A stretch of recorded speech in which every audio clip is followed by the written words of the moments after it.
Hi, just a little intro here just before we go into the fifth episode of the podcast. It's important for me to get that right. Did actually say it was episode 4 in the recording, which is an out-and-out stupid mistake, unforgivable mistake. It's not episode 4, it's episode 5. Because, of course, if you were listening to that as the avid fan you probably are, and noticed that I said episode 4 instead of episode 5, your rage as a result of that would be incomparable, I suppose. Just out and out fury at that mistake. So I'll just get that in straight away. It's episode 5. And also, as a side note, Eagle Eye Cherry have actually pulled out from any acknowledgement, so we can't actually say that it was them playing that little intro for us or any guitar that they played. They're saying you can't say that. Even though it was them, I'm telling you now it was. They would like you to think that it wasn't. Okay, and without further ado, here's episode 5 of the podcast.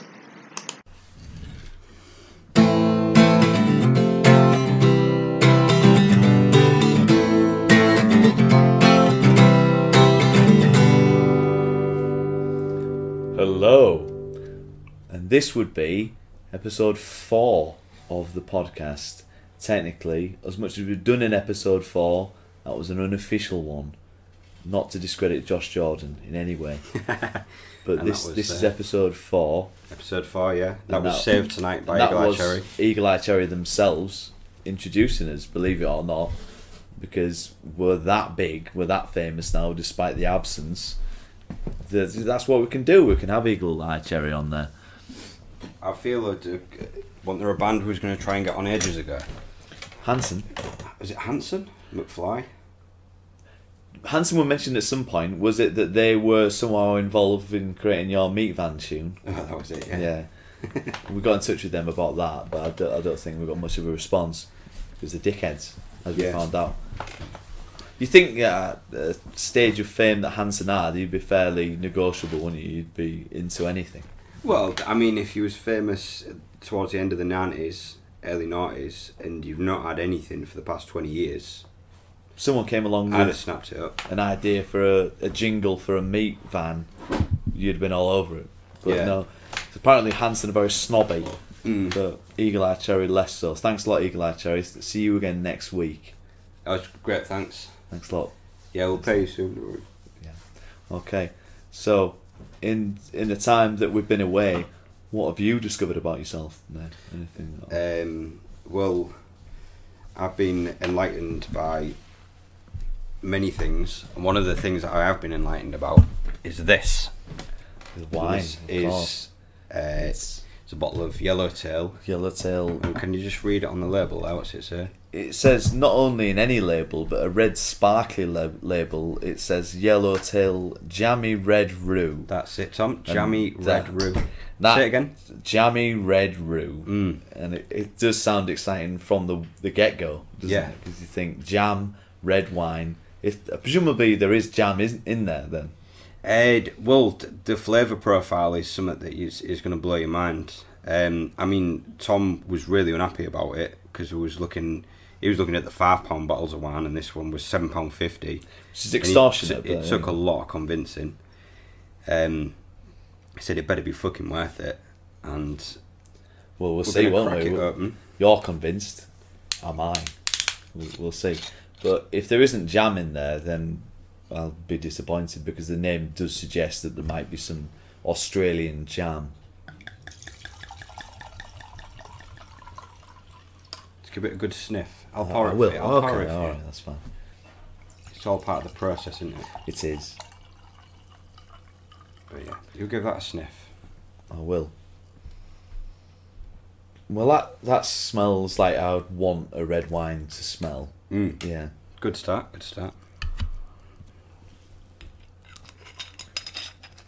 And I can taste the jam. So that's the most important thing for me. Yes, it's sweet without being sweet. It's like they took the jam and they kicked it to death. If you imagine a jam jar being destroyed, I don't know, and took the glass out of it. It took the glass out of it, yeah, and then put it in wine. I can see where you're going with it, Tom. I don't. I'm not you're sure struggling, myself. You're struggling to piece the words together. I can't find the words. No, you're right. I think there's a string of ideas there. Yeah. But it's worked. Whatever they've done, they've made it work. Yeah. And that's all that's important. But this red wine has enlightened me, and over the past couple of months since we've last been in contact, I'm going to pass the same question on to you. What's enlightened you? Well, it's funny you should say the word enlightened there, because I, in the past months, have found God. He was right there waiting for me, and the answer was clear all along. That life in itself is just one long mission to serve God and spread His good word, and I feel complete. Really, that's a changing what direction. What makes you think it's a change in direction? Because I mean, I've been fairly wholesome the whole time we've been talking, haven't I? It's not that far a branch of who I was, is it? Really, is it? Would you say so? Well, I never thought that you would find God. I didn't think. Is he a real bloke?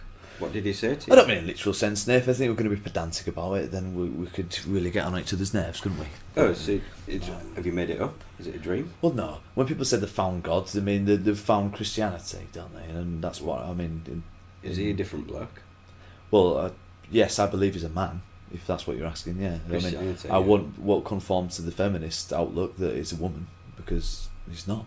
In my mind, he's a large bearded man that created the universe, and that's all I need to know. Sounds like most blokes in a pub, to be honest. Well, that's perhaps where the foundation of the idea came from for me. Maybe I spent a long enough time in a pub to realise I was talking to someone who might have well has been God. Who's to say where and why the idea came about in the person's mind? But in my time of life, at nearly 32, I've decided I believe in God. Right? Good for you. Good. We both agreed on that. We'll dwell on it, because it's not a big deal, is it? Yeah. Right. You don't need to keep talking about it, right? I know I sound defensive, but I'm not. I'm proud. Okay. Right.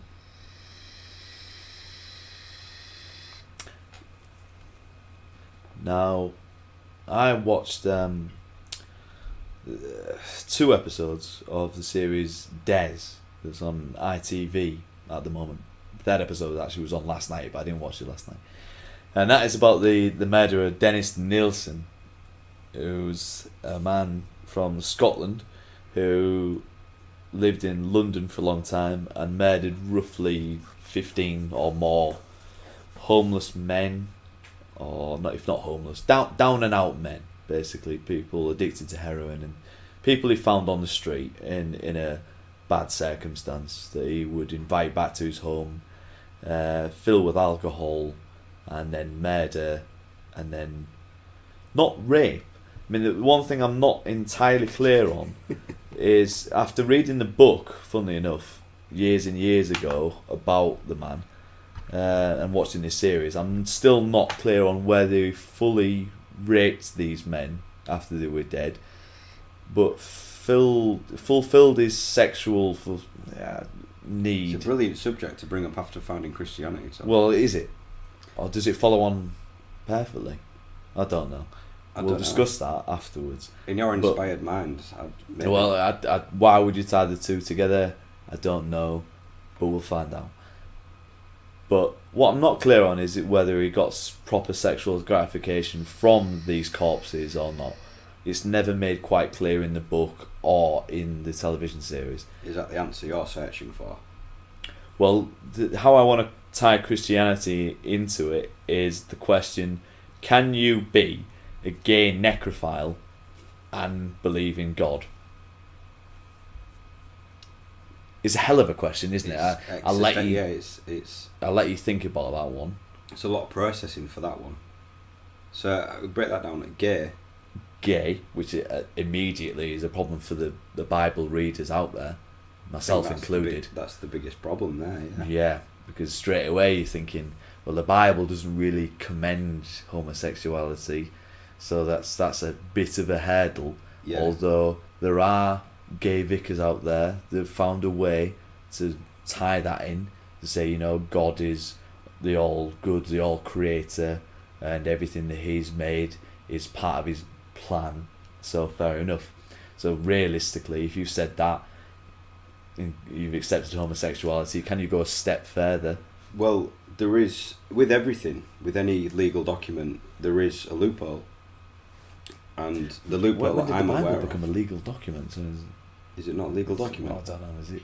Well, it's used in court, isn't it? You put your hand on the Bible. Yeah, there you go. Yeah. That's proof for me. Yeah. So, this legal document, I believe there's a line in it which says, you... Just before we continue any further, I just need to point out that I'm about to experience the worst coughing fit in my entire life. Now, at the time, I did fully intend on cutting it all out, but I feel I'll leave it in just so everyone can experience just how close it was I came to death. Because if you've ever had such a coughing fit like it, maybe you'll understand. I don't think you will though, because this is the coughing fit to end all coughing fits. I think I nearly threw up blood. It was that bad. Can...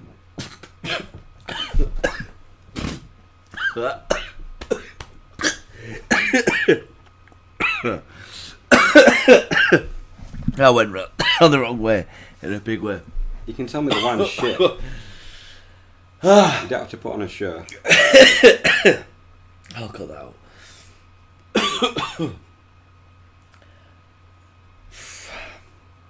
Anyway. Well, I'm enjoying my jammy red roux. Tom felt he needs to fucking gag on it to basically say that he's not a fan of it. So much a fan of it, though. I can't even drink it properly. I'm sorry that you felt pressured that you couldn't just turn around and say to me, no, Nayf, this fucking £7.50 jammy red roux is shit. I honestly don't know what happened there. I don't think that's ever really happened to me in such a way, really. We all drink things badly at times, but that was something else.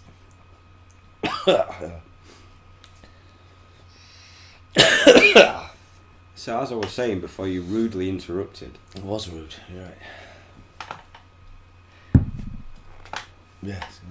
Yeah. Is the legal document Christianity, it says that you can lay with another man if you get stoned. Did it actually say that? Is that word for word? Maybe not word. It's not word for word. I can't remember it exactly. But something along those lines. So, are you saying stoned as in you might be intoxicated, or does it actually say the word stoned? It says stoned. It's not what I read. I don't know. It's such insanity in there. Obviously, this is a book that's been what's the word? Changed and updated from the Old Testament to the New Testament. There are some things in there that pass the filter from old to new that are still bizarre. In the Old Testament, there is a story of how Jesus, I think he killed a sparrow because it annoyed him, and then maybe brought it back to life. I'm not sure about that. Yeah, some bizarre story, and that sparrow? Yeah. What a bastard. Yeah, just out of sheer cruelty, in everyday life. I think it was during his youth. Allegedly, he killed a small bird out of was he a cat? Whimsical fancy. He wasn't a maybe. Jesus, What a cat. He took the form of a cat? You saying? The form of a cat. Is that what you're saying? All I'm hearing off you is Jesus killed a sparrow. Did you say anything about cats? I just said, is he a cat? Well, could he have taken the form of a cat? Can he transform? He sounds like a cat. Is there anywhere in the book that says he's not a cat? I don't know. You could do all sorts of different questions about resurrection as well, couldn't you? Say, look, if Jesus is to carry on living, lives. He's got, well, yeah. It fits very well with the cat idea in some respect, doesn't it? So and if he did kill a sparrow, maybe, yeah. It's kind of cat thing to do, isn't it? Cat thing to do, definitely. Yeah, I mean, that was... off the back of reading Richard Dawkins' most recent book, I think, on A Beginner's Guide to Not Believing in God, or whatever the hell it's called. I can't remember now, but forgive me for not giving you accurate information there. Richard Dawkins' most recent book, anyway. There is a little bit in there about bogus, ridiculous stories in the Bible that are still there now, or that he's found, and one of which is killing a sparrow, I'm pretty sure. This is littered with minor inaccuracies, no doubt, and I've not done my research very well, but yeah, there's a lot of crazy stuff in there. There really is. Not to say that it dissuades me at all from disbelieving in God, because why wouldn't you? It just makes sense. Statement, isn't it? If it makes sense overall, I mean, you've covered it's watertight, isn't it? Yeah. I mean, that's why you've stated it makes sense. Can't argue with that. It makes sense. That's presumably what they had during the Crusades as well, really. That here's this idea, and it's watertight. So if you were to disagree, you'd be on the edge of my sword. So yeah, that sounds fairly simple, isn't it? Simple. Yeah. Lots of sexual undertones being on the end of your sword. Yeah. Going back to Dennis Nilsen then.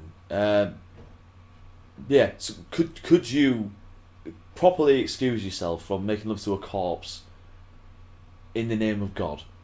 Sounds like a great guy to me.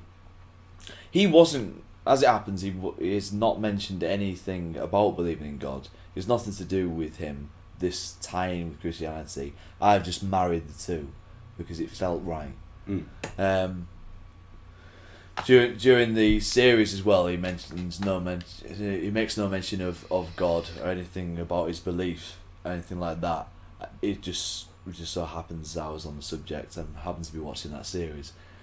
But yeah, I bet in America plenty of times people have been facing charges of obscene crimes where they've resorted to a good Christian in court, and it's helped them out.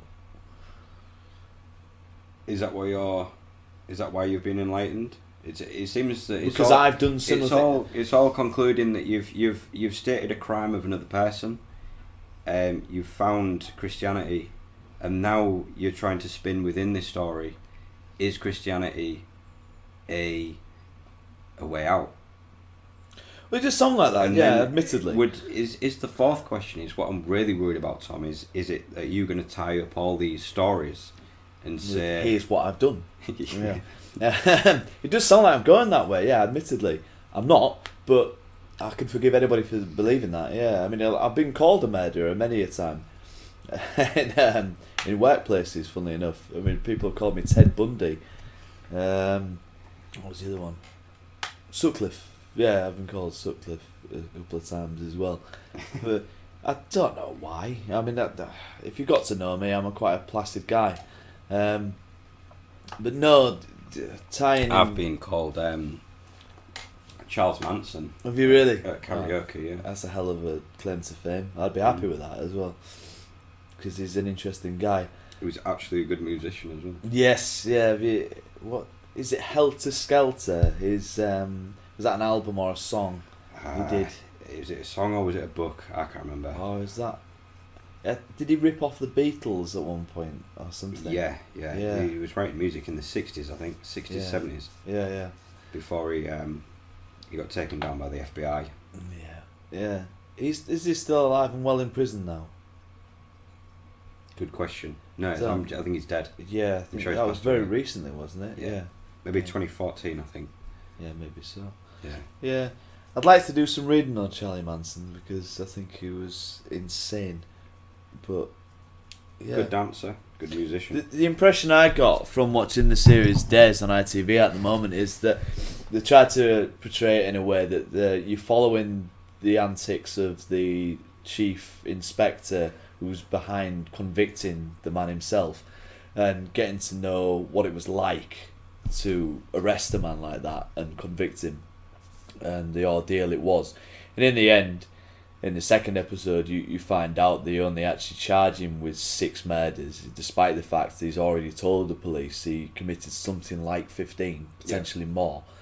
But they can only charge him with 6 in the end because the amount of money they spend on investigating all these crimes is just too much. They eventually say 6 is enough. He can go to prison. Is that enough to put him on death row? Or was it? In UK prison, I think it was the... Oh, it's UK? Yeah. The story is that crazy that I just keep assuming it's from the USA. Yeah, it's a UK story set in the either I think it's late 80s, somewhere in the 80s. Forgive me if I'm wrong. But yeah, I mean, the UK, it's Metropolitan Police. The funding wasn't crazy. They couldn't do what they liked. So eventually they come to a point where they said, look, we can convict him for 6 murders and that's enough. Yeah. So that's the end of it. And at the end of the second episode, they're saying, look, we've got all this evidence to say he's done this, that and the other. Right at the end, they actually find out he can definitely say he's committed the murder of one of the man, and then meet the man's mother and tell her, the dead man's mother, who he killed, and explain to her that, yeah, we can definitely say that he killed your son, but we can't officially say it on record, and we can't convict him of it because he's already been charged with 6 murders and he's going to prison for those. And the UK court at that time has a time limit to say we can only do this in that time, and that's it. So, I mean, he was very compliant with the police at the beginning because he'd been doing it for 5 years, systematically going out there and finding young men and taking them home and killing them. Well, at the beginning, he sounded like a brilliant guy, and I thought he was presenting, an interesting, inspirational kind of fella. But, I mean, it took a bit of a dark turn, and whoever this Nilsen is, I'm not a fan of him at all. Did I really make him out to be some kind of inspiration at the beginning? You were selling him massive at the beginning, yeah. Well, when I said he's got his own TV series... I thought he was a burnt-out pop star that was going to hit big time in the 80s, and then it was a bait and switch. Yeah. And next thing you're telling me is getting convicted of 6 murders, and they didn't have enough funding to convict him of the full 15 that he promised. That he actually did. Yeah, I mean, they were at the beginning of it, and it was much like the book. The book speaks retrospectively, like the series, and it goes into saying, like, this is the arrest. The beginning of the series is him being arrested in his flat, and they find dead bodies in his flat straight away. They're saying this, I think he kept a chopped up body in a cupboard, and there was one somewhere, they found one in the drain. That's the beginning of it. The dino rod man who comes to clean out the drain finds bones that he believes to be human. Dino rod. I'm thinking of Gavin. Do you remember Gavin from Autoglass? Yeah, roughly. His special glue. Yeah. I'm just saying. They might be friends, I suppose. Maybe. They're probably drinking the same pub, I suppose. Yeah. You said Dino Rod, and I remember they had a really good advert, and then I was getting it confused with Gavin from Autoglass. As I say, they're probably the same sort of ilk. They're probably mix. I mean, but Gavin was like, to me, especially, he's like, I think he's a generational figure. Is like, is it Harold off Halifax? No, Howard. The black guy. I know what you mean. And I'm glad you remembered him because I brought him up the other day to someone else and they didn't have any recollection. So that's yeah, believe it or not. He's a great man of our time. Well, I think Gavin took that crown. He's carried it on, and we're just waiting for the next person now. How did Gavin look? Did he wear overalls? Was he sort of a mechanic? He looked professional. Right. I mean, I watched the advert and I thought, well, if I ever get a crack in my windscreen... That's the guy I want. Yeah. I want Gavin specifically. Gavin, wherever he's in the country. Presumably he's nationwide. To be honest, I think it's been requested that much that it's a prerequisite of Autoglass that you're called Gavin. You employ Gavin. And you look a bit like him, I suppose. Yeah. You've really took me off track there. All I want to talk about now is Autoglass, which is not going to be a conversation to record. I don't think.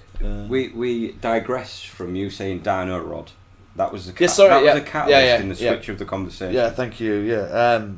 The man from Dino Road found human remains in the drainage system, and that's when the police were called.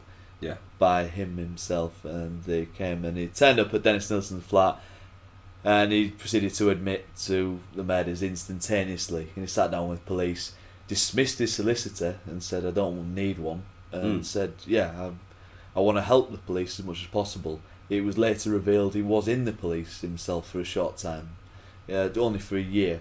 Yeah. He said he was dismissed from the police because they were homophobic. It's later turned out that it wasn't homophobia at all. He was caught masturbating in a morgue.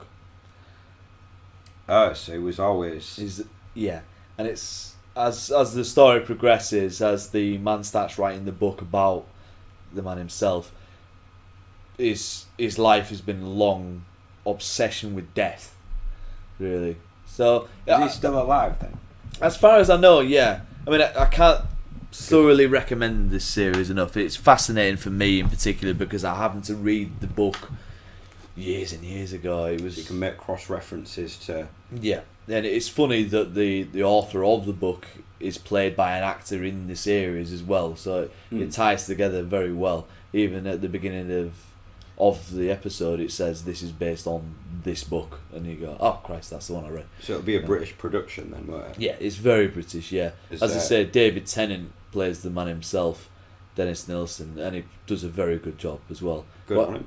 Good on him. It helps as well that they both are Scottish as well, so the accent. It must be hard for an actor of his calibre and his standing to play such a character like that, though. I think he's good at what he does, isn't he, David Tennant? I mean, I don't know if you watch... I believe that he's good at what he does, but some people can't separate fiction from reality. Yeah, you're right, yeah. So, I mean, I think there might be some people out there who watch Coronation Street, but when they see one of the stars on the red carpet, that they can't separate what they've seen in EastEnders from the reality of the actual actor. Yeah. And they go up to him screaming. It's like, why the fuck did you murder Kevin? Yeah. So and so. Phil. And it's not real. Mitchell, it's not real.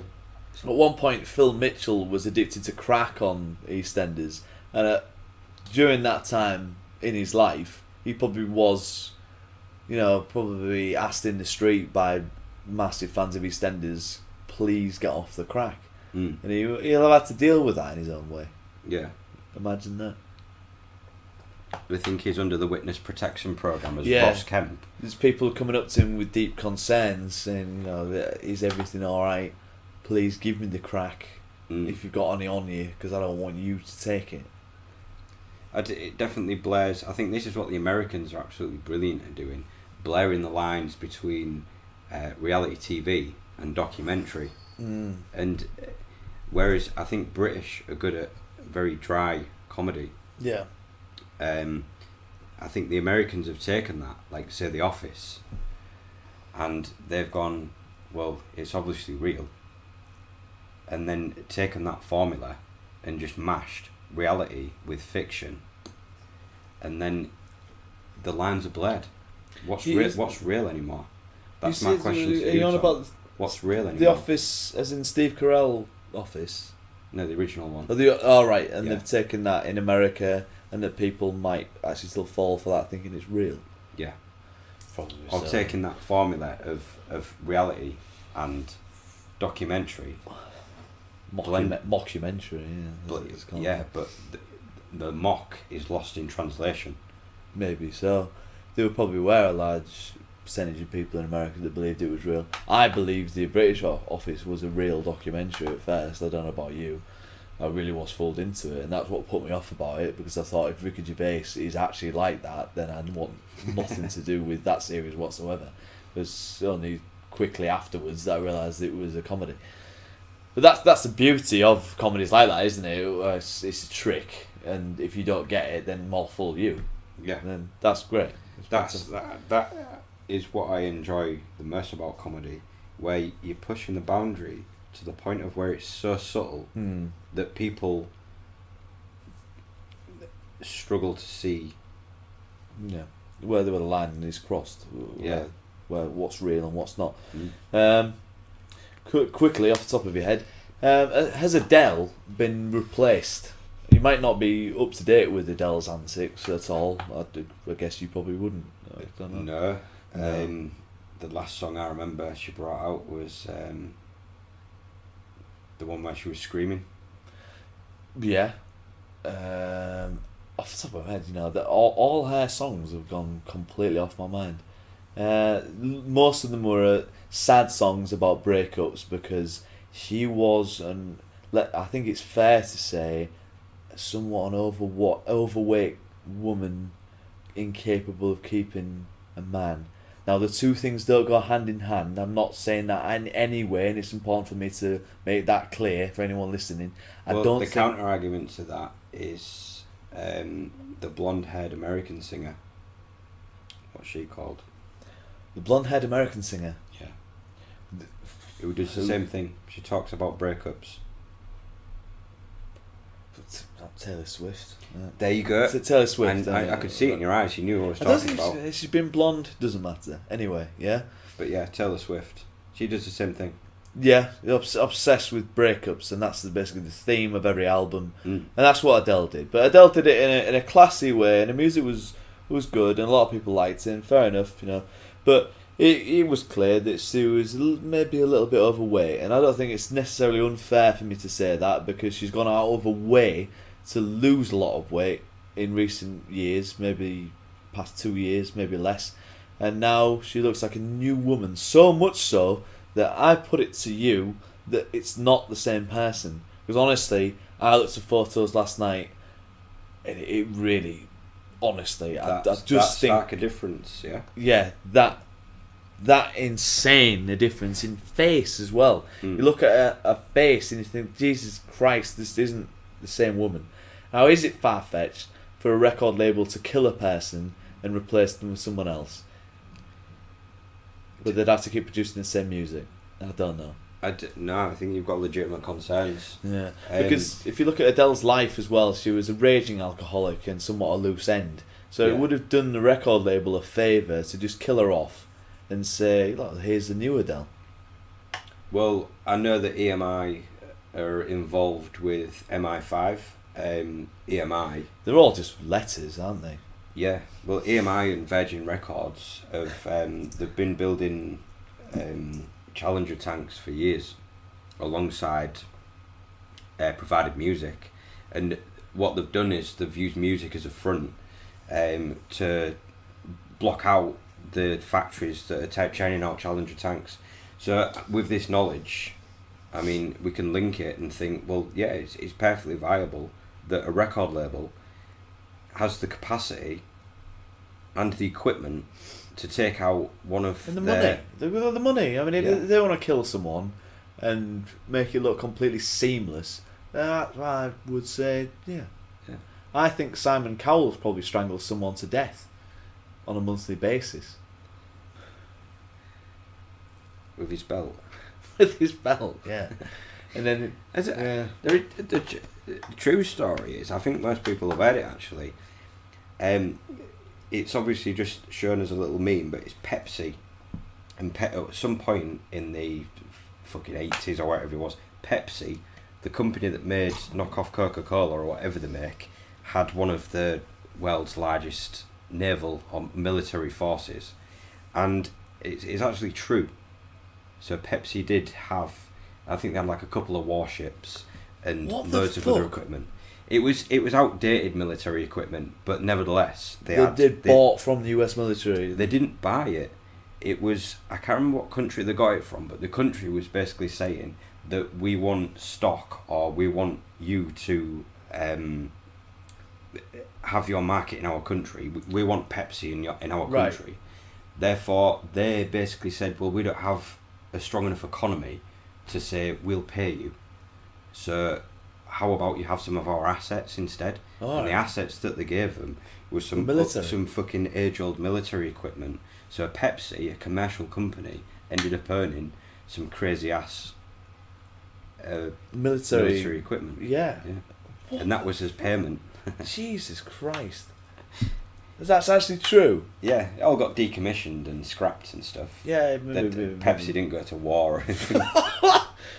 Imagine, Jesus Christ. Fucking hell, like, talk about ruthless advertising, that'd be something else, wouldn't it? If you were bombed flat by Pepsi, and then everyone else in the surrounding area was that scared of that happening to them. Do you know what the best thing is? Is what they missed out here is Coca-Cola has the train. It's not the train. All the trucks going by in the advert. Yeah. With Santa on side, Yeah. and it's Coca-Cola. I mean, the fucking Pepsi warship or the Pepsi aircraft carrier shits all over the Coca-Cola convoy, doesn't it? Imagine that for a Christmas advert. Get loads of fairy lights on a fucking warship. That'll ruin your fucking Christmas, wouldn't it? Take that Coca-Cola, take that Father Christmas. You're bombed flat by the Pepsi fucking warship. You fucking dicks. I mean, how pissed off would the landlocked countries be? It's like, well, the fucking Pepsi warship can't come and visit us. Well, Christmas never comes here because we're waiting and waiting for the Pepsi battleship to arrive, but it never makes it, unfortunately. But, you know, the theme's there anyway. Then Father Christmas would be blue, wouldn't he? I suppose if they won, they won that war. Well, it's the winners that rewrite history, isn't it? Yeah, because the Father Christmas, of course, became red because of Coca-Cola and that advert. So is that true? Yeah, yeah. Because up until then, Father Christmas was green, as far as I know. Yeah. And I think it might have. Did you live close to Greenland? Was Greenland anything to do with that? Perhaps, yeah. It's some. I might be wrong, but it might be some cold part of Europe that came up with Father Christmas, and then Americans took it over, and it remained green up until Coca-Cola got their hands on it. I think the Americans took him and made him fat. Yeah, they probably did. He was fucking muscle before. Yeah, no doubt. That. He was an admirable figure who probably engaged in a lot of athletics. Yeah. And was there all year round teaching kids right from wrong. Yeah. And then America said, no, we just want him to be fat and teach kids once a year that morals are a thing. Yeah, it all makes sense, doesn't it? And also he's red because that's a better colour because it's in the American flag. Yeah. And is Coca-Cola an American company? I would have thought so. Yeah, it is. Yeah. For the purpose of this conversation, at least, anyway. Yeah. But yeah, if Pepsi had won that, then we would have been looking at a blue Father Christmas, wouldn't we? Completely different world. A different world altogether. Yeah. In a parallel universe, that's happened. Yeah. I wish I could visit Which it. is another thing God created, of course. Yeah. Because why is it far-fetched for people to think, and I had this discussion with someone else today, that if you were to believe in aliens or something as far-fetched as aliens, then it might dismantle your idea of God. And I said, well, why? Because he created everything. I was disgruntled, to say the least. You got quite behind it, haven't you? Well, not only have I got behind it, but potentially going to be a vicar at some point. How do you become a vicar? I don't know. Some years of study, I would have thought. It can't be that hard these days. They're probably begging for them. If I was to create my own church, it can't be that far-fetched for me to build my own church. Because they're dying out for him, aren't they? I mean, they're crying out for him. Well, I mean, how big does a church need to be? Based on the popularity of Christianity at the moment, it probably needs to hold around 40 people max.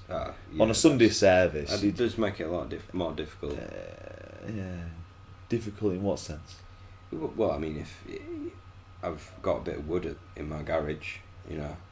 Oh, you were thinking purely logistically. Just a small one, just a no. little small church. You've got a greenhouse, I've noticed. I think, could we do a Sunday? If there's a fucking spire on it, yeah.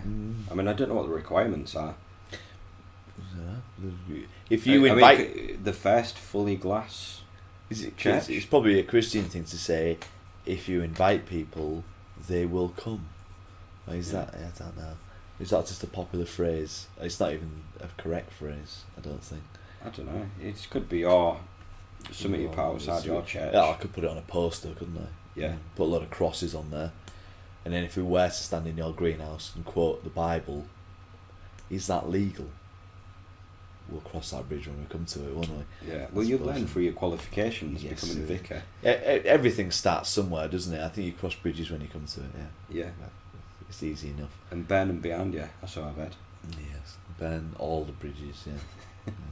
Because most bridges you can't trust. I found. You can't. You don't know whether it's solid until you burn it. Yeah. Yeah. Exactly. Right. I'm gonna go for a little wee. I'm gonna play a little song. I'm not gonna sing. Absolutely.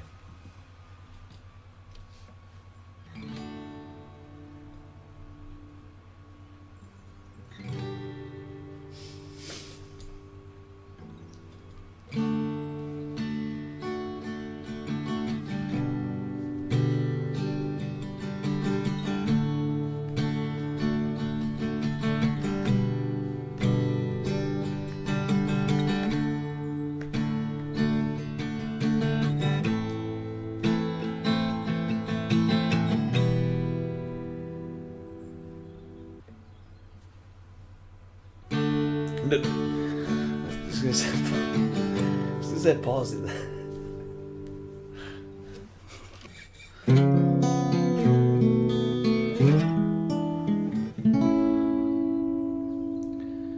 Pleasant that, isn't it? It must be an advantage you playing guitar like that to other DIY podcasts that try and do the same thing where people can't play guitar, because we've got that bonus, haven't we? I suppose. Yeah. It's USP, I think they call it, unique selling point. Yeah. And the more USPs you've got, the better your business. Yeah. Well, hopefully people believe so. Yeah. I hope they do, because it's only right. Because it not only is it nice guitar, but it fits in. I think you've obviously put a lot of thought into it. Yeah. I definitely think at the beginning. I think nothing represents us more than Eagle Eye Cherry. Save Tonight. It was good of them to turn up to do that. I'm still impressed that they did. But it's people sticking to the word, really. I think that's only fair, is it? If people say they're going to do something, then they should. Yeah. Did you want to talk about why it is that you spell your name the way that you do? How? Well, in all the time that I've known you, it's been Nayf instead of traditional Nath. Is there a story behind that? Oh. So, this was a claw for friends. So the initial reason was to go, well, I mean, you've got Elton John, we've got David Bowie, we've got Bob Dylan, and these are all people that have tweaked the names and rose to stardom. And I thought, well, maybe that's what I need to form friendships. I mean, I later realised that social skills really helps, but in the initially, I thought, well, let's tweak the name a little bit. Yeah, I can get behind that, actually. Yeah, I think a cool name precedes a person, doesn't it? And I've heard of this guy because I've seen it written down, and I've noticed that it's a YF instead of the traditional TH, and I want to know more. And I might even be able to say that I might have been one of those people intrigued by that, really, because maybe I read that before I met you. I'm not sure, but maybe. And there's another thing. So maybe it'd work for other people, but what the process is to change your name. So something unique, something edgy, something cool. I did that, and then establish yourself on the scene. And what I did was, back in the day, I thought, well, let's do some of the Devil's Cabbage. Did a bit of the Devil's Cabbage, had a fucking massive panic attack, and then just fucking ran around screaming.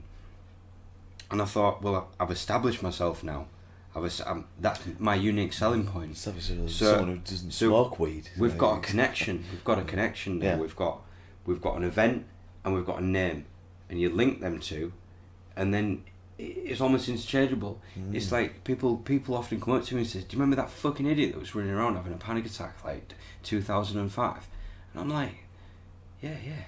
And then they link it to the name. I just said and no. They're like, "Why? No, You're the guy." And I'm like, "Yeah, I'm the guy. Yeah." And is that honestly around the same time? Did that actually happen? Yeah. Really? Yeah. Somewhat an episode on the weed. Yeah. Just fucking lost it. When I first started smoking it, I had similar episodes as well, where I'd be sat in the toilet talking to myself for a little short time, consoling myself that it was all okay, because I couldn't hack it, really. Yeah.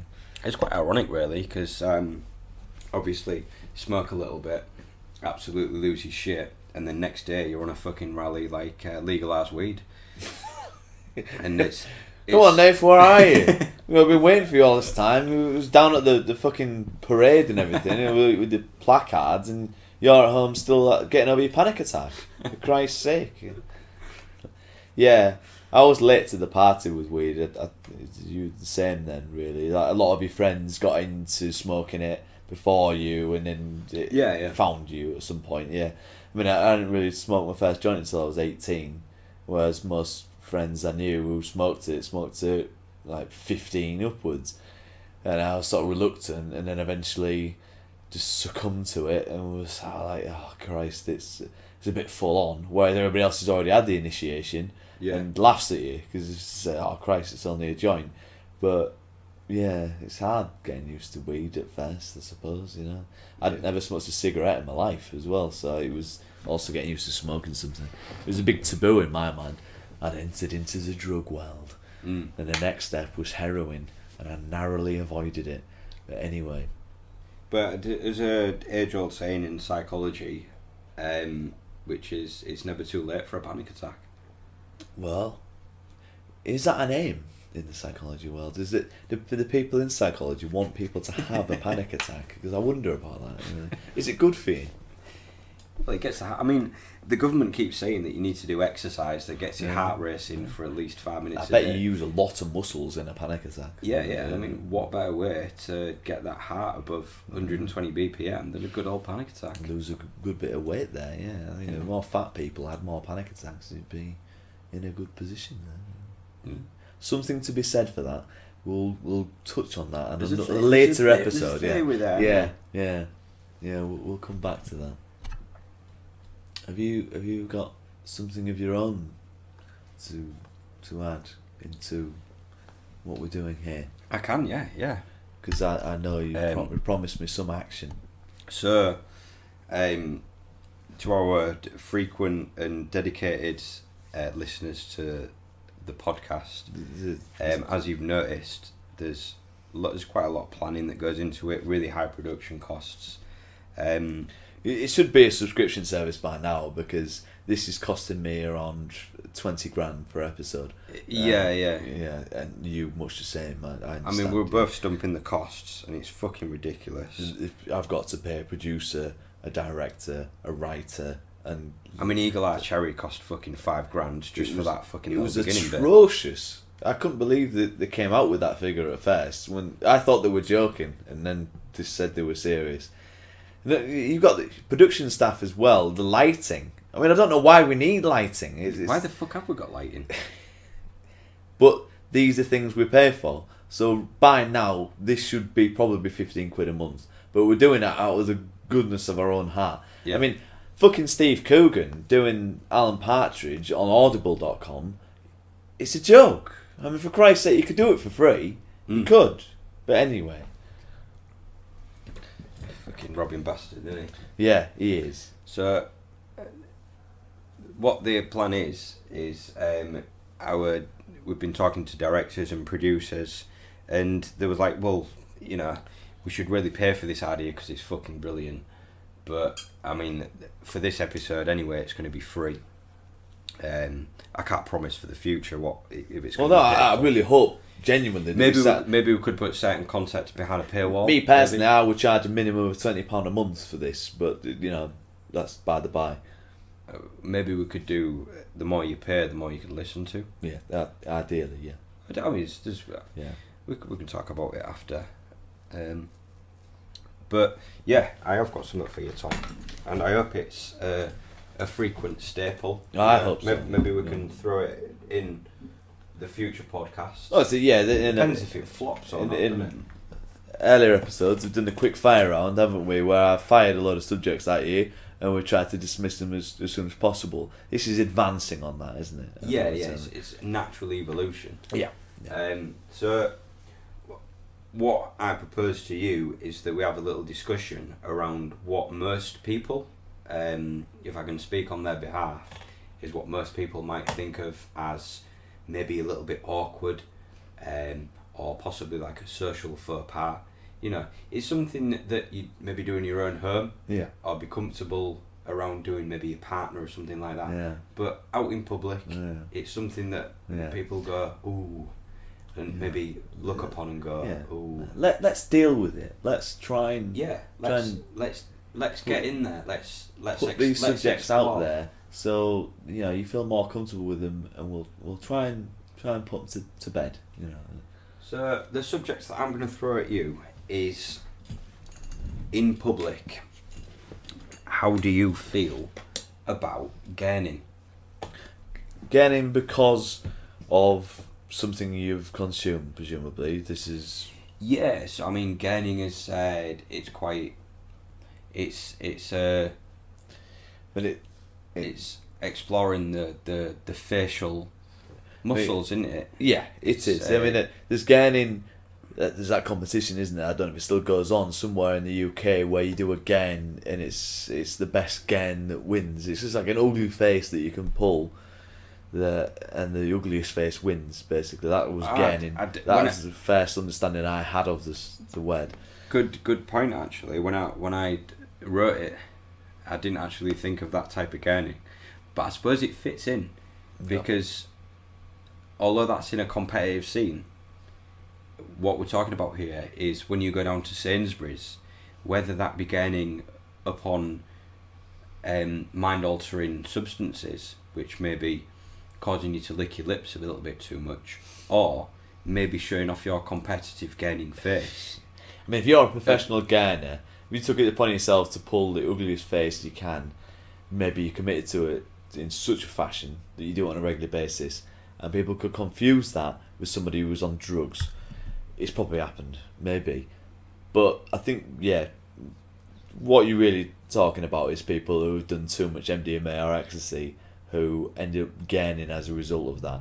You might not be familiar with that. For the non-drug takers out there listening to this, gaining is a reaction to uppers or drugs that give you more energy than you would normally allow yourself.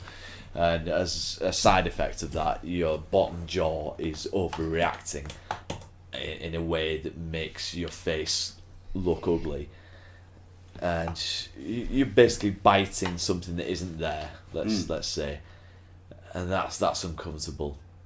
The question is, how would I deal with that? How have I dealt with that?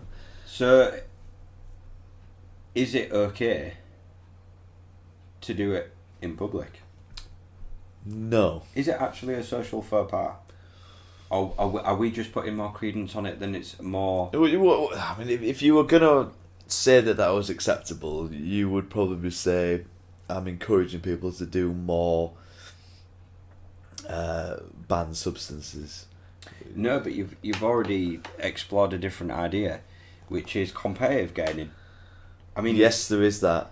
But how plausible is it to suggest that many people are practicing for a gaining competition compared to people doing recreational drugs? The latter is probably the most likely option. If I was constantly around people in supermarkets gaining, I would think, what the fuck is going on? I mean, are pills that wide in abundance that people are doing them in such a mass extent that they can't even contain themselves, and they're doing it during the day, and they're gaining like fuck all over the place. This is a problem. This is not the society I had imagined in my mind that I want to live in. So, well, I'm not... Maybe that's a different... That's like a bit of a dystopia if everybody's gaining. It is.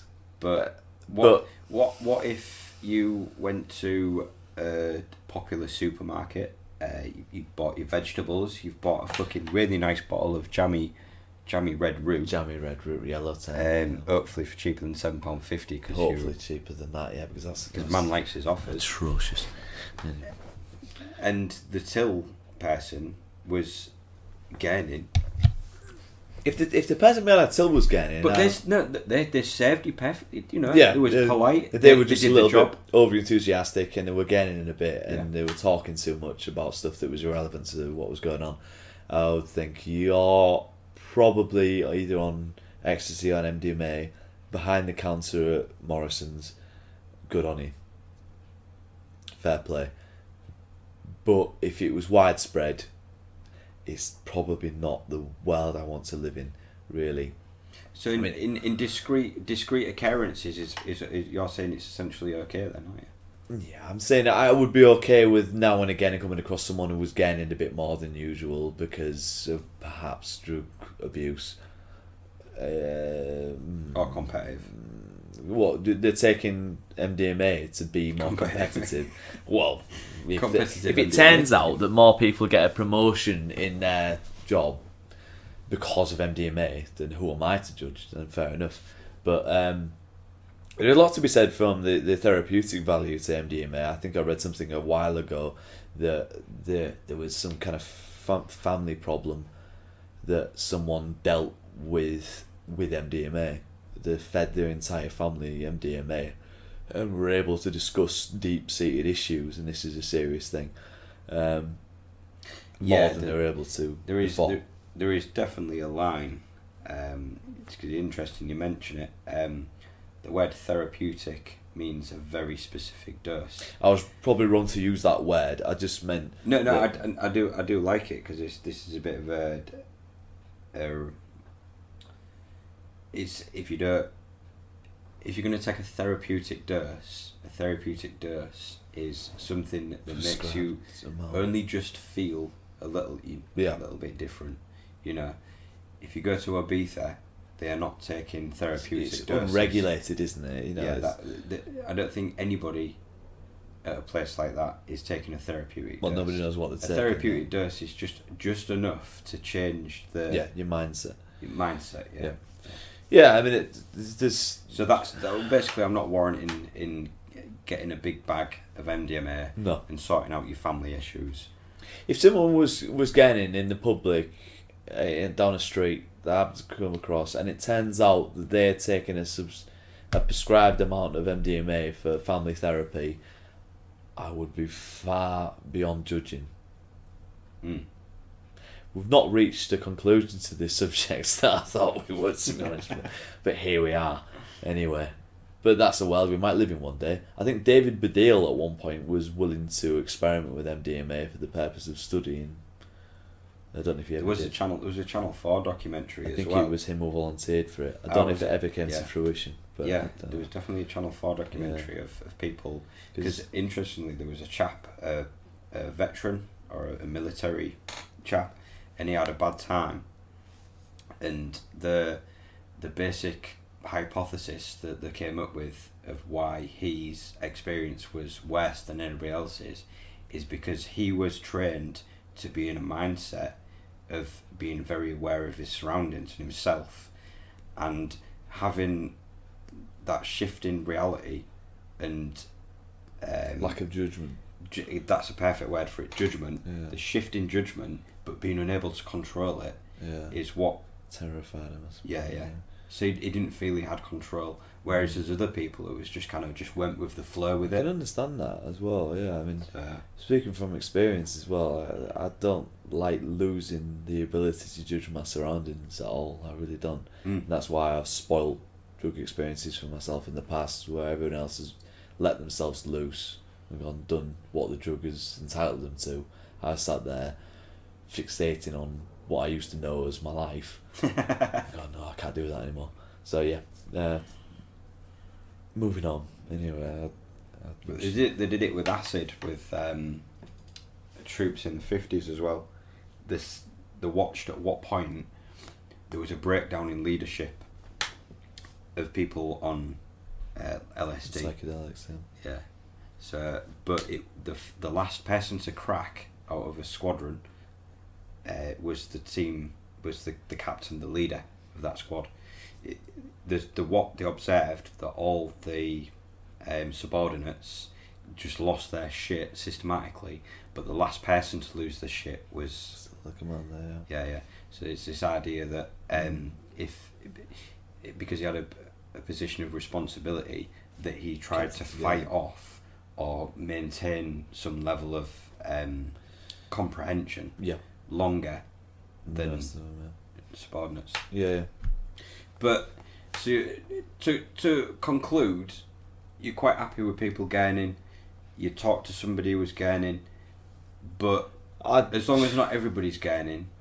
Yeah, I don't want everyone gurning. Yeah, I deal with more people gurning, but preferably not many. Yeah. Yeah. Do you think there's too many people gurning? No. You think there should be more people gurning? I'm happy with the way it is. You're happy? For the time being, unless someone tells me that we're going to introduce MDMA as something that we give people over the counter in a chemist, that's when I'll expect it.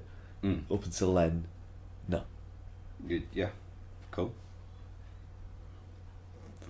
Well, there you go, folks.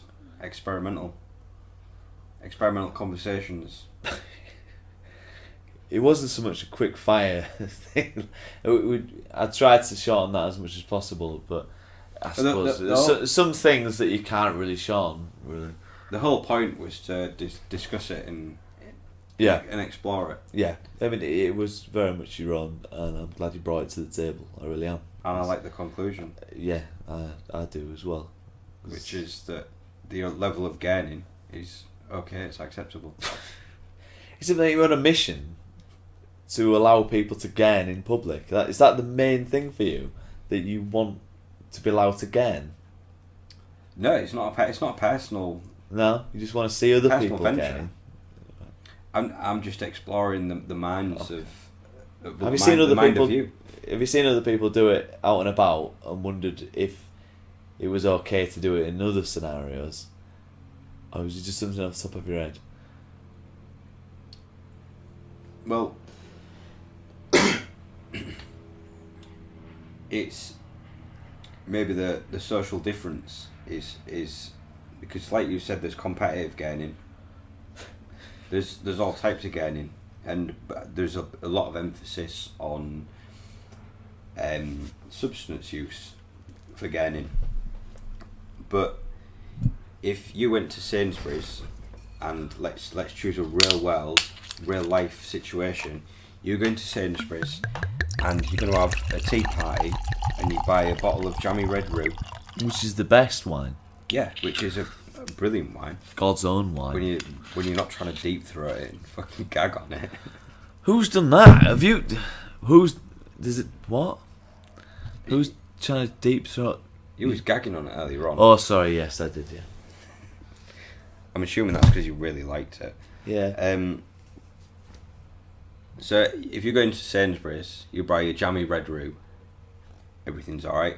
If you go in and buy your jammy red roux, but you're gurning, do you get treated differently? Are you a different person? Yeah.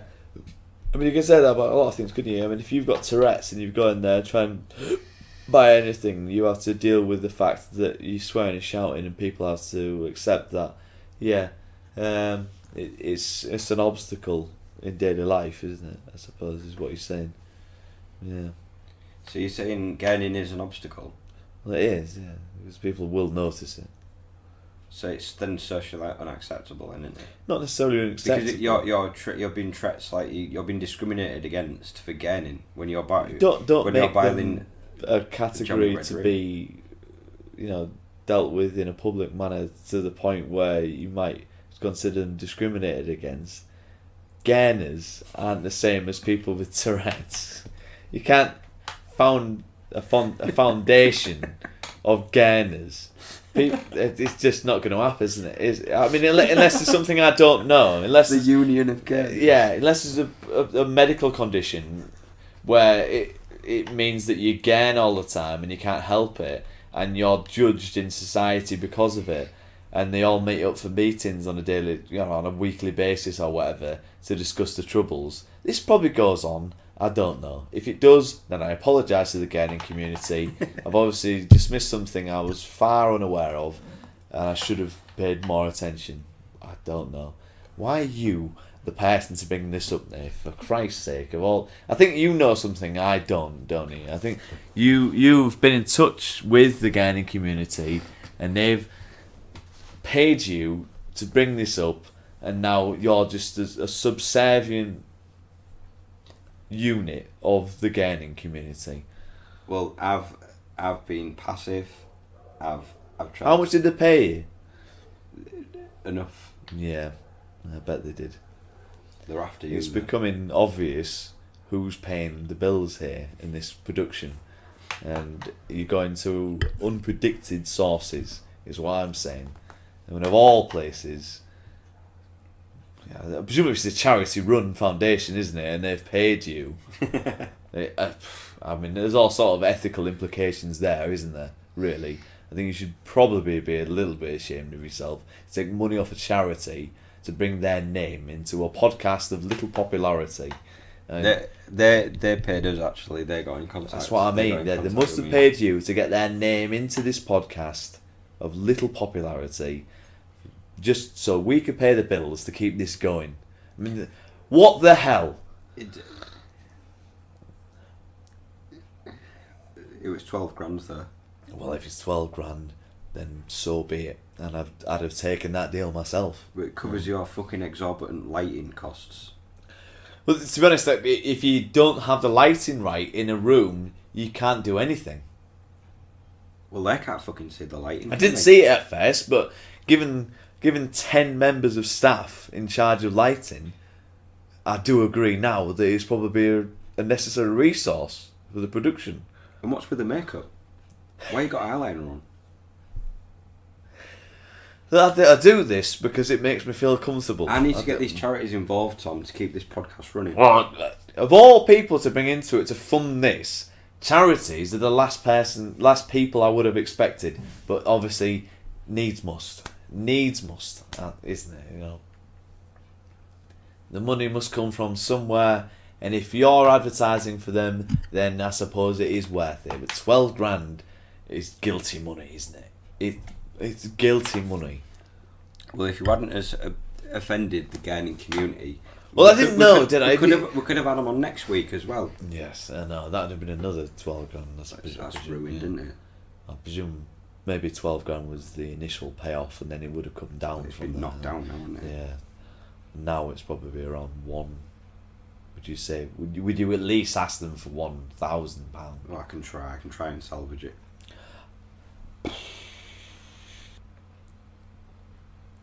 How often do you think is that people spontaneously travel to a place they've never been and know very little about, only to find that when they get there, they're greeted with a fairly unwelcome atmosphere because the place is unused to tourism and not a tourist hotspot?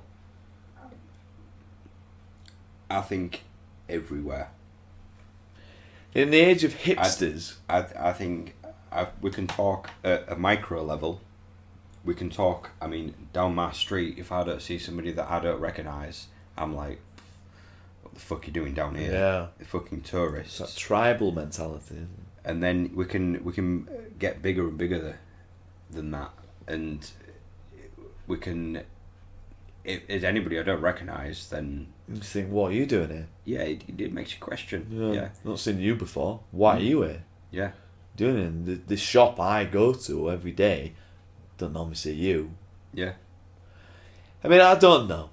I mean, if you're someone who just whimsically takes this flight somewhere in another country because you're kooky and you've got some money on your hands and you think, oh, I'm that hipster, that this monocle and this fashion beard excuses me from doing whatever I like. So I can turn up in the middle of Germany in a place unknown to most of my friends and then come back with a tale of this place that no one knows anything about is Germany's equivalent to Coventry. I think you've got to look at the type of person that's so kooky and hipster that they're willing to get on a flight not only to the middle of nowhere in a country, a different country, but then to even go even further outside the beaten path and expect the locals to be as enthusiastic as they are. If you're going in and bouncing about and having a great time, If you're a dickhead, and you come across a local village which has done things their way for a long time, they've got their own customs, and then they get somebody bouncing in with... They would be bouncing, wouldn't you? You would be, wouldn't you? You get there, all full of yourself because you found this place that might be interesting that none of your friends know about, and you're all in there trying to fucking write your blog, taking your pictures, putting them on Instagram and all that crap, and you're just a local stood watching that happen. You'd be pissed off, wouldn't you? Yeah. You'd be thinking, you're a dickhead and I don't want you here, alright? You can't poison an innocent little village in the middle of nowhere with pure optimism. No, It's wrong. Yeah. I think it's wrong. I mean, too much optimism for anyone is a bad thing. The funny thing is that I went to Bruges a couple of years ago, and obviously you got the centre of Bruges, which is a tourist hotspot, and you don't have to walk far out of Bruges before you come across a fairly deserted outer centre of the town. Well, it literally feels like a ghost town, and there was nothing to it. I mean, it was maybe just the day that we arrived, and we were walking about. But we walked into a pub just on the outskirts, and it was very localised. Very much a case of, what are you doing here? Because this is very sort of almost family orientated. There were people in there that knew each other by first name, and there we were in the corner, somewhat an oddity. Now the woman behind the bar was fairly accommodating, but the impression I got from everyone else in the bar was, we're not used to you here. We've got a city centre for people like you, and this is a pub for the people who live in Bruges. Yeah.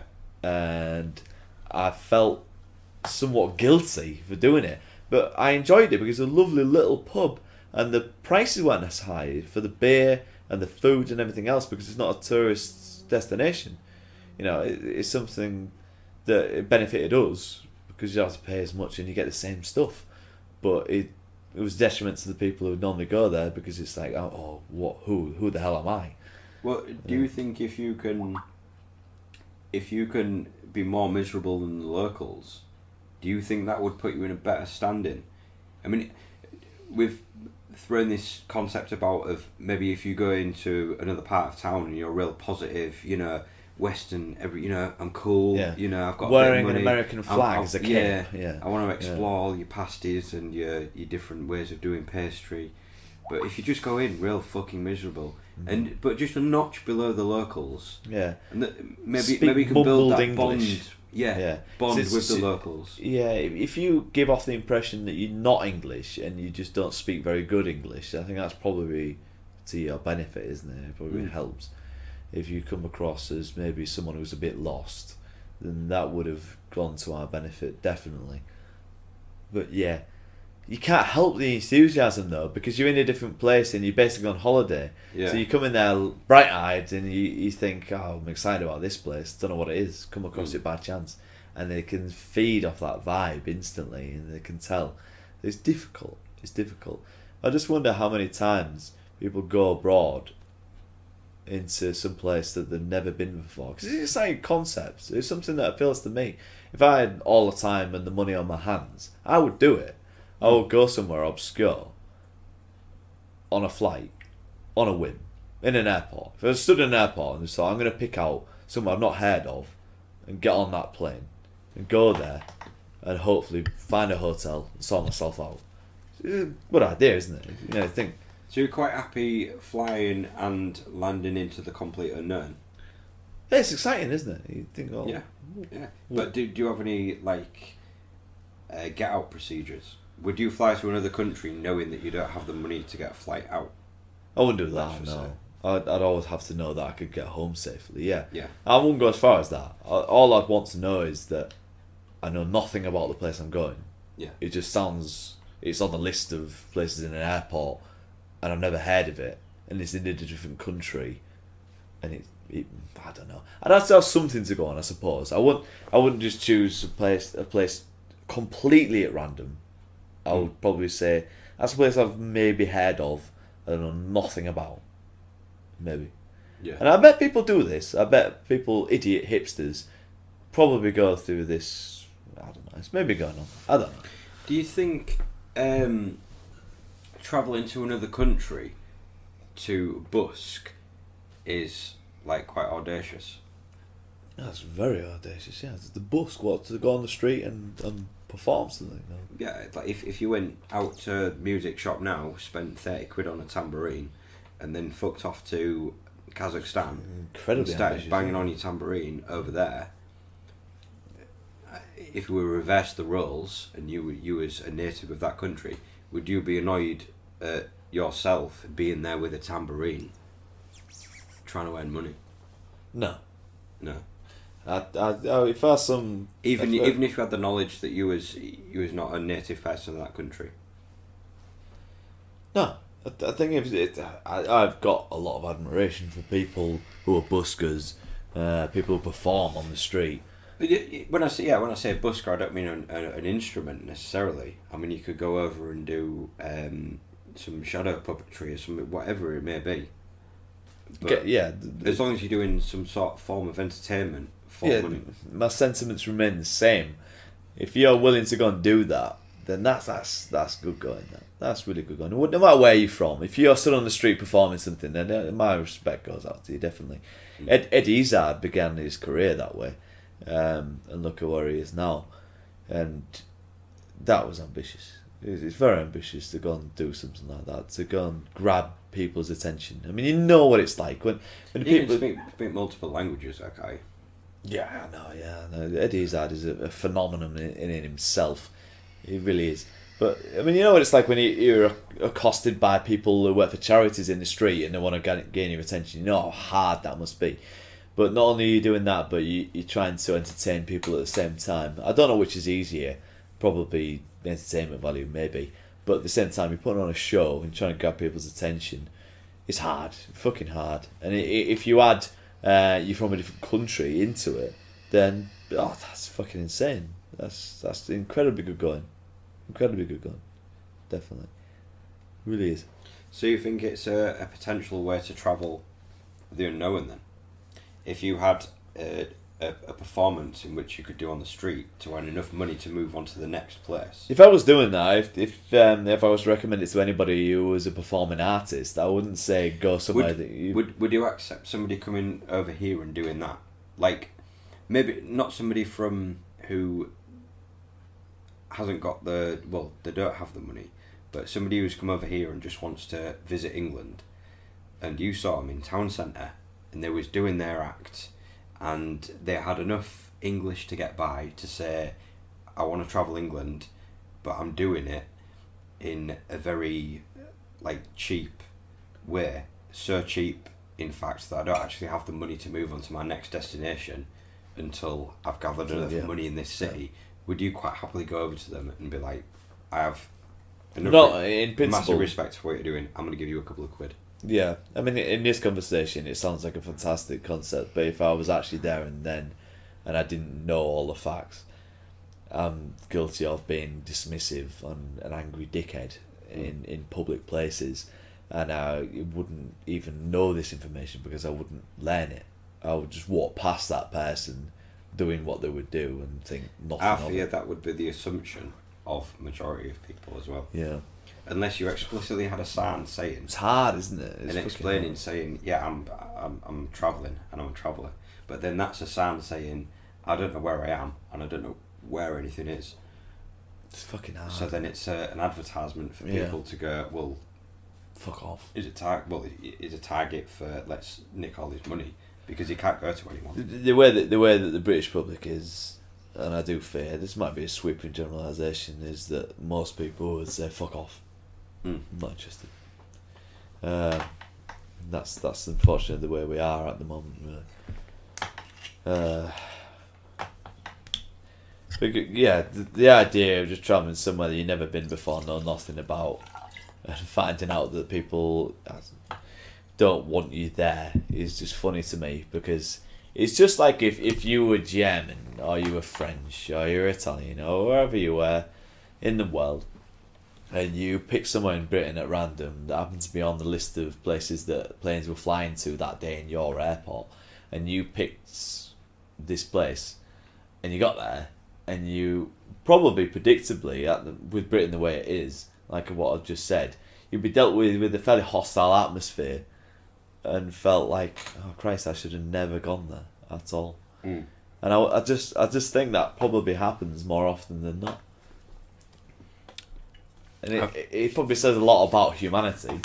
It probably says a lot about where we're at in modern day life. Well, I think in part there's the cultural aspect of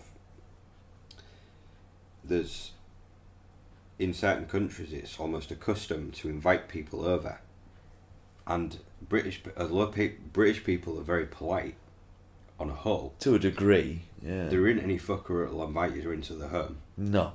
For a few beers or whatever, or very few anyway, especially if you're a random person. These days more so than not, I fear. Yeah. I think, you're probably right.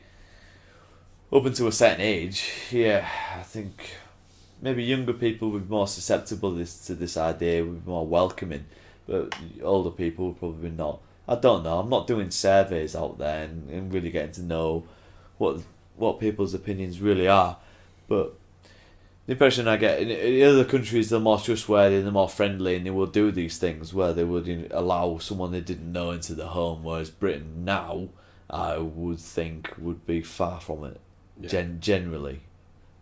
And it's I think everyone's overly suspicious. Yeah, sad, but true. Is that a transplant song? No, I was thinking of Metallica. It might even be on that album I've just bought of Metallica. Sad but true. That you've just bought? Is that a recent album? No, it's not a recent album. I bought the Black album for my car. Did you have any more quick fire subjects? I ain't got any more quick fire subjects at the moment. You did. You had a big long list. What are you on about? We're saving that for later on. Oh, right, okay. Why are you reserving him? Same. Alright. We're going to go for another quick commercial break. Tom's really concerned about the finances, so we just need a little chat. But 40 grand at this point. But Ed said, "Is Eagle Eye Cherry still here?"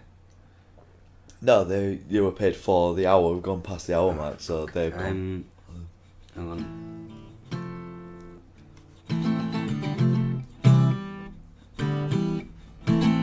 What is? Well, it's not Eagle Eye Cherry, is it, Nayf? Save Tonight. Yeah, Save that's Tonight. Is that what they played? Because Hang on a minute. Save Tonight. Save Tonight. That's it. Hang on.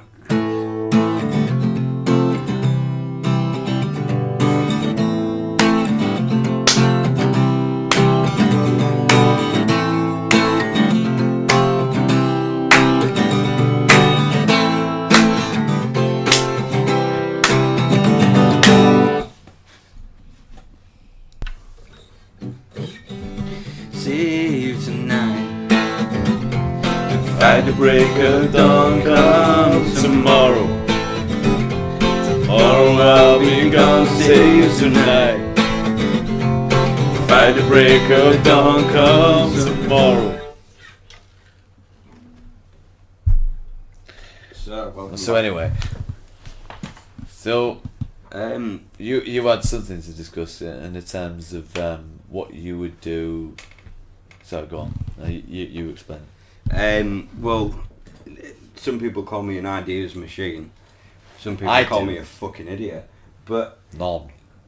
maybe I'm a blend between. Maybe you've got you know, who knows? Who knows? But what I'm thinking is, every day we encounter situations which range from kind of quite novel, which is maybe a cashier asking you and saying, do you have 2p, you know, for the extra change, all the way up to being, which is quite violent and disruptive and traumatic, up to maybe being mugged on the street, or somebody trying to steal something like your bike or whatever.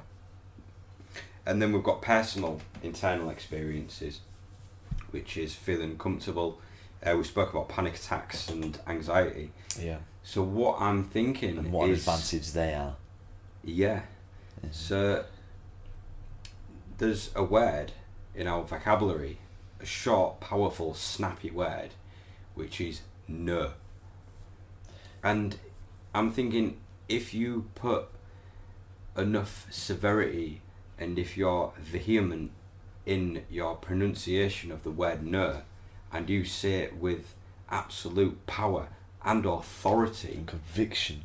Yeah. and conviction, can that 2-letter word get you out? Is it the key? Is it the escape button? Is it the eject button? Can you go no? Yeah. And everything's all right. I would hope so, and I would think so, because being from Yorkshire, you know, with Sean Bean as an idol, when you say no, you're not only saying no, you're saying it with such conviction and such power and force behind you, with all the history of being from Yorkshire. Yeah. It means more, really. When you say no, it means quite a lot, really. And it is forceful, and it should basically dismiss most things. And if I'm not saying this in a way that will, I don't want to trouble myself so much, but if you, no, I'm not going to say it, that's all, doesn't matter. If you're in a situation where you desperately don't want someone to do something, and you say no in such a strong, powerful Yorkshire accent, I don't think there's any way that anyone could stop themselves, or not stop themselves, sorry, in any situation. So, do you see it as like almost like an invisible force field? Yeah, I think it has that weight, it has that calibre. Presumably anyone would stop. If you said it that forcefully enough, no, it would stop me. Yeah. I don't know. Maybe it's because I respect it, but I don't know. Maybe if you come from far away. Do you think it would solve the situation, or do you think it would just stall the situation? I think so. If somebody was maybe going to start a fight on you in a pub, and you went no, they would stop. But would they go? This man's obviously, you know. Maybe and then walk away, or would they just stall for 30 seconds and go, did he just scream no in my face? Yeah. And then you're back to square one. I like to think at least someone would say, but why? In response, saying, well, I was going to do this. I was going to smack you around the head with a pool cue. But when you said no like that, it took me off guard. And now I want to know why you're saying no. Because up until that point, I was all for the idea because of my spilt pint or whatever you did in the pub. And now that you've said no in such a fashion, no. Bloody no. Bloody no is maybe best. I don't know. It depends on the context of the situation. That's an evolution. Yeah, that's an evolution. Yeah, maybe you have to add something to it in certain circumstances. I don't know. But no, it's a strong word, isn't it? I mean, I like to think it would solve a lot of situations. In a pub, with a pool cue, about to smash someone's head in. Someone says, no! And you go... Almost like the pause button in time. Yeah. And like everybody freeze frames. Oh, as a matter of fact, yeah, you're right. I might not do that because of what you said. Because it sounds quite forceful. and I didn't know up until that point that you were capable of that. Because that's quite a strong voice, and a strong voice comes from a strong person, doesn't it? Usually. Yeah. So you've almost reverse engineered everything there. Yeah. Strong person, strong outcome. Yeah. Maybe. Does the strong no come from some past experience? Has he gone through a lot? Yeah. Got to appreciate that, haven't you? Whether you like it or not. I suppose if you're venturing down, do you have to go through enough shit to earn that no? The powerful no. Yeah. Is it maybe with your newfound Christianity? Maybe it's, does God gift you the word, and he's like, he comes down and he's like, well, you've been saying no. Yeah. Well, you have to say no to a lot in Christianity. I mean, Christ, there is a lot of promiscuity out there. There's a lot of crap that you don't want to deal with. And believing in God like I do, I have said no to a lot of it, and that's simple as. For me, it's a simple no. But when I say no, it doesn't sound great, does it? I mean, if I'm stood in a shop and they ask, do I want my receipt, and I say no like that, I'd be inclined, as the shopkeeper, to give me the receipt anyway, to be honest, because I think, well, I printed it out, it's there, you can fucking have it. But there are scenarios where you need to practice your no's, really. Here's a philosophy. There is the yes philosophy. Jim Carrey did a film on it. Yes Man. The yes man. Why shouldn't there be a no man? Because, if you say no to everything all the time, maybe that's great as well. If you just continuously say no to everything, maybe it eventually turns out to be a good thing. Ooh. Is that science? All the negative eventually leads to a positive. There's that saying, isn't there? What, two negatives lead to a positive? There is, but if you continuously say no to everything, that's more than two. That's infinite no. But as long as it's an even number, yeah. It should equal a positive. If you end on 1,000,002, then or even just 1,000,000, then it can work, can it?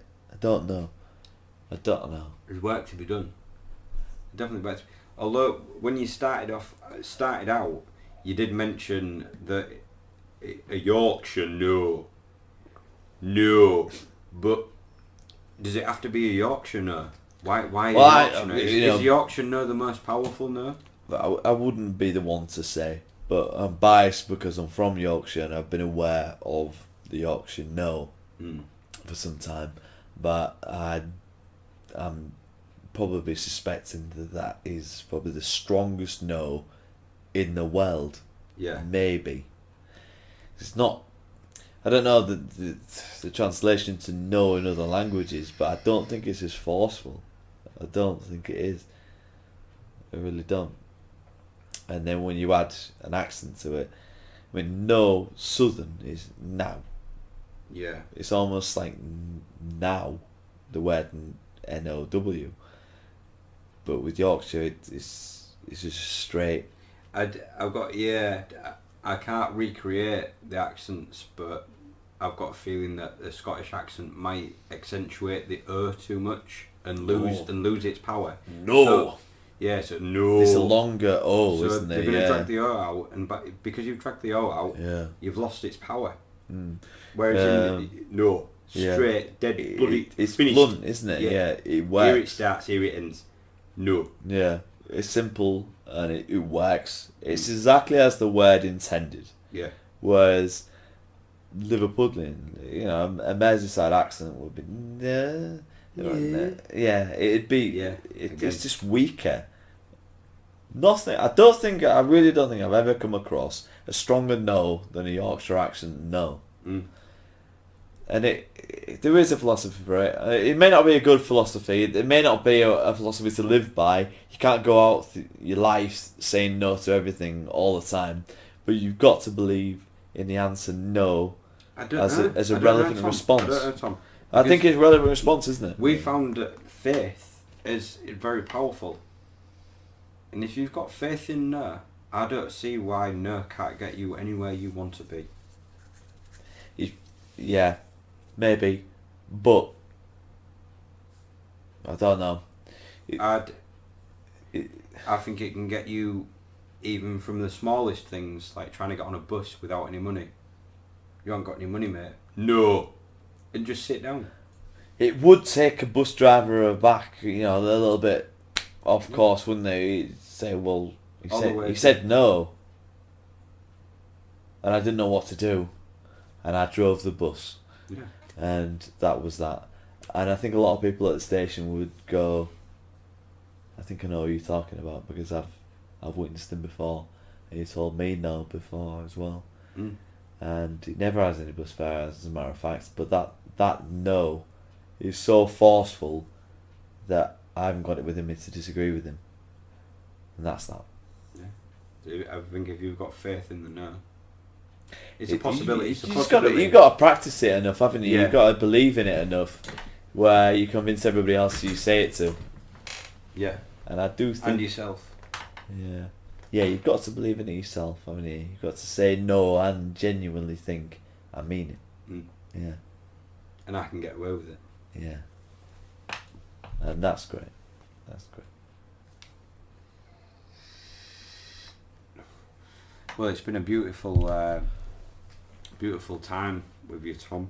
It's been a long time since the last one. Long overdue, yeah. I mean, despite everything that's going on in the world, we hope we transcend that and hope that we're giving you some kind of joy in the however long this podcast has gone on. Thank you for listening. Thank you for paying the time and the attention to this. Put a lot of effort and production into it. It's cost thousands upon thousands of pounds. So I hope it was worth it. Mm. I think it's been worth it. Worth all my money. Money. Christ. I mean, the sole reason for building a t-shirt company called Tom's Empire was just to sell a podcast. So it's a long-winded pursuit, but there you go. Aren't you lying about the amps? Yes, I am. So it's even more complicated than you think. But there you go. And there you have it, folks. Good night, sweet dreams from me. And Tom.